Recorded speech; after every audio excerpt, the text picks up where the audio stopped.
something about In the Mood for Love more than his other movies reminded me of the Harold Pinter play or screenplay, and that so much of it was innuendo. You don't see the, adultery or the sex or anything going on, and there's so much confusion in language. It also reminded me a little bit of Bergman's relationship with people, sort of so intensely emotional that they can't even speak about it. The way he chooses to shoot her, I find really fascinating and, ultimately extremely erotic without being erotic as the way films are today. The music haunts and fills in the gaps. I find really interesting in style. Her hair, I think, never changes until the very end. His hair is perfect. I mean, there's a kind of perfection and a beauty that is sort of like, in many ways, it's just like a cartoon almost of a fantasy. Because the characters are kind of locked. They're not free. They are trying to free themselves. And many shots, like the characters are just like framed into the end of the corridor or behind bars, and the camera is really static, which is very different from Chungking Express, for instance. The whole idea of the film of a relationship that happens more in the mind than actually physically. The use of the frames, the use of, sort of peering into the person from an outside space, the use of rich colors, the motion, the slowing of motion at times was absolutely fascinating.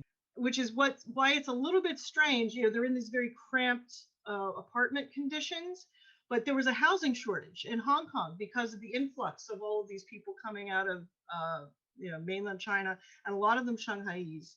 And they maintain their own kind of little social bubbles, as I understand. The Shanghai folks, they have their own sort of dialect of Chinese that much of the film is spoken in. I think there's a major theme of gossip, threat, surveillance. It's not until 12 minutes into the film where there's finally a shot that's not a frame within a frame. What's happening is within the characters, and maybe we only see that manifest itself. We see their inner growth or their love for each other manifest itself as maybe just a glance. I have my students read an essay by Fred Jameson that he wrote early on, trying to figure out what this postmodernism thing is.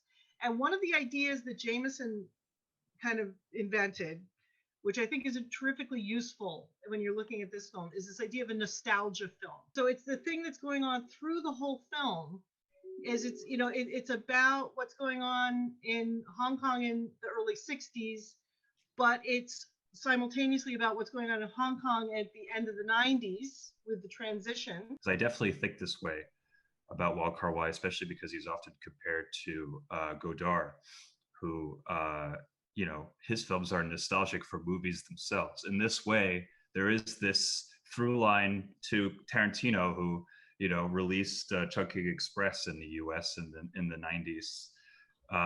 Tarantino's films are in love with movies themselves, and maybe Wong Kar Wai's early films are this way as well. This idea in Chungking Express of essentially, if you boil down that film to its basic elements, it's a crime movie and it's a screwball comedy. And this is like Breathless, right? It's sort of like, how could we make a really, really cheap crime movie, but then also just be very cool and just have this love of American pop culture and this love of music, In the Mood for Love, in contrast to Chungking Express and Fallen Angels, is often seen as Wong Kar Wai's mature film.